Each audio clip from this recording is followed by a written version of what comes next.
दोस्तों आज हम बात करेंगे एक ऐसा एक्शन जो कि कंप्लीट हो चुका है पास्ट में और पास्ट से ही संबंधित है। जो स्क्रीन पर आपके सामने है, it is used to express a completed action related to past. जो कार्य बीते समय यानी कि पास्ट में हो चुका है उसकी जानकारी देने के लिए इसका प्रयोग बहुत ही साधारण है। हमें बिल्कुल सेंटेंस के शुरू में सब्जेक्ट लगाना है। Subject means I, we, you, they, plural, या फिर सिंगुलर सब्जेक्ट्स में he, she, it, singular noun और any singular name, plus as a helping verb had. Had के साथ हमेशा वर्ब की थर्ड फॉर्म यूज होगी, plus rest of the sentence. इसको थोड़ा और ध्यान से समझेंगे। हमारा स्कूल गोइंग कैरेक्टर जो स्क्रीन पर आप देख रहे हैं, स्कूल गोइंग बॉय बोलता है, नंबर 1 पर देखिए, I was out of home yesterday. कल मैं अपने घर से बाहर था। When I entered my home, जब मैं अपने घर पहुंचा तो क्या क्या हो चुका था। नंबर 2 पर देखिए, my family had taken breakfast. मेरी फैमिली खाना खा चुकी थी। My mother had washed clothes. मेरी माता जी कपड़े धो चुकी थी। Match had been finished. Match खत्म हो चुका था। Children had watched movie. बच्चों ने फिल्म देख ली थी। मीन्स जब मैं घर पहुंचा तो ये काम हो चुके थे। यही हमारा कहने का तात्पर्य है कि जब भी हमारा कोई भी एक्शन, कोई भी काम जो कि पास्ट से रिलेटेड था, जो कि पहले से चल रहा था, लेकिन वो काम समाप्त हो गया, तो वहां पर हमारे पास हैड प्लस वर्ब की थर्ड फॉर्म का यूज होगा। मैं दोबारा से आपको रिमाइंड कराऊंगा, it is used to express a completed action related to past. जो कार्य बीते समय में यानी कि पास्ट में हो चुका है उसकी जानकारी देने के लिए हम हैड प्लस थर्ड फॉर्म का यूज करेंगे।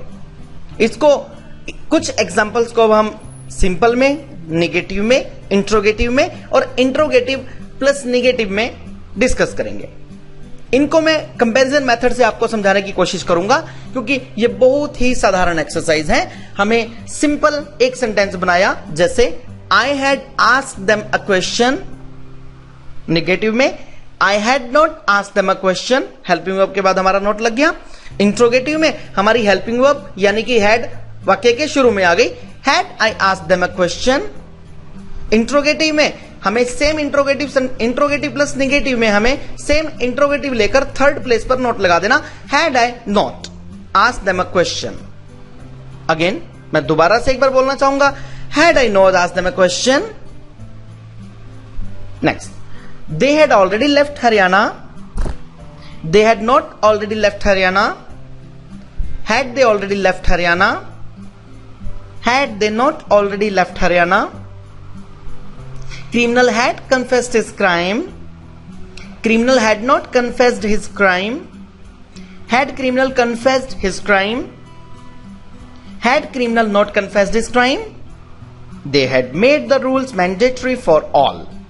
They had not made the rules mandatory for all. Had they made the rules mandatory for all?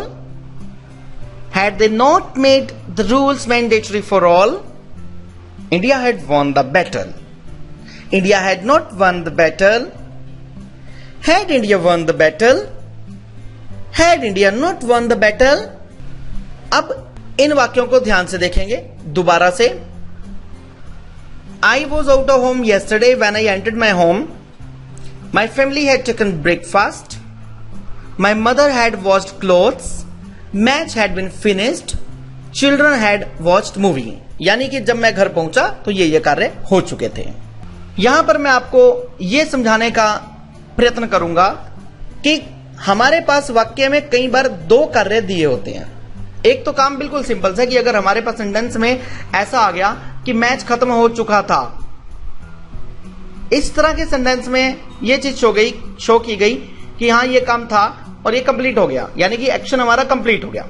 लेकिन कई बार हमारे पास सेंटेंस में दो काम दिए होते हैं, दो एक्शन दिए होते हैं। इनमें से एक चीज का ध्यान रखना है, जो एक्शन पहले कंप्लीट हुआ जो एक्शन पहले कंप्लीट हुआ उसके साथ हम हैड प्लस थर्ड फॉर्म लगाएंगे, और जो एक्शन सेकंड नंबर पर कंप्लीट हुआ उसके लिए हम सेकंड फॉर्म का यूज करेंगे। जैसे Ravi had gone home when I arrived in the school. She had cooked food before the guest arrived. I had completed my work before the boss came. Second and first, when he came, match had already finished. When we arrived, the movie had started. I was very tired because I hadn't slept properly. Means जो काम पहले हुआ उसके लिए हम verb की third form का use करेंगे हैड्स के बाद, यानी कि हैड प्लस वर्ब की थर्ड फॉर्म, और जो काम दूसरे नंबर पर हुआ उसके लिए हम वर्ब की सेकंड फॉर्म का प्रयोग करेंगे।